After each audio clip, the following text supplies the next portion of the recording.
since we last spoke, baby. You were so cold that you drove me crazy. Don't know where to go, lose control. Think I need to let it go.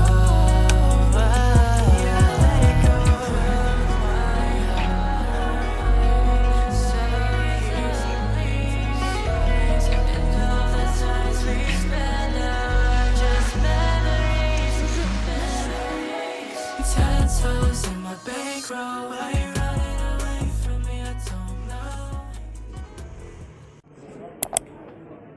Kolay gelsin. iPhone ikinci el var mı sizce? Var. Kaçta 11 var? var. 11 ne kadar? 11 ne kadar daha var? 14'de var, 14 düşüyor var. 2 tane var. 14 bin lira var, 14 kişi var. 14,5 var, 14 euro var. iPhone 8 falan 20 liraya var mı ikinci el? 8 veya SE var mı abi? SE var. SE var elimizde. Hı, ne kadar? O da 8600 lira. 8 bin. 8 bin tamamdır. Çok sağ olun. Sağ olun. Kolay gelsin, size soracağım da. Buyurun. iPhone sizde ikinci el kaç var? 6 var, 6S var, 7 var, 7 Plus, 8, SE, 11. 11 ne kadar ikinci el? Şu an İkinci el 11, 13. 13 bin. 16 buçuk, ikinci el 17. 13. 13. Ya çok farklı değil de. Tamam. 8 olan burada mı? 7 Plus. Evet. 7 plus ne kadar? 6,5. 6 buçuk.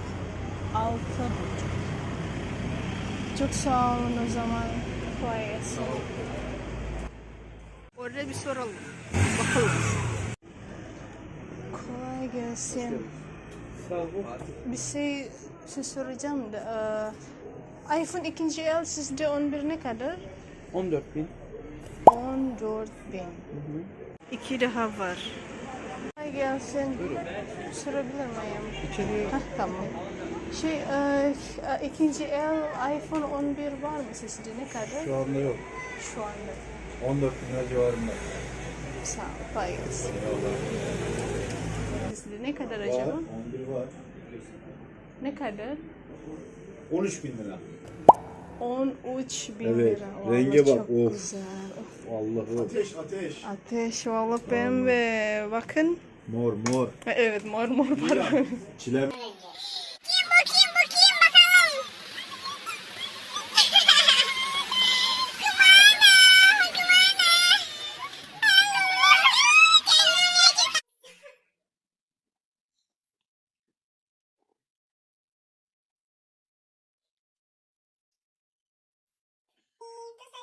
Abangnya nelfon dong, panggil Malaysia. Nama pakai apa? Kartunya salah, nggak ada. Ini aku laporan lagi.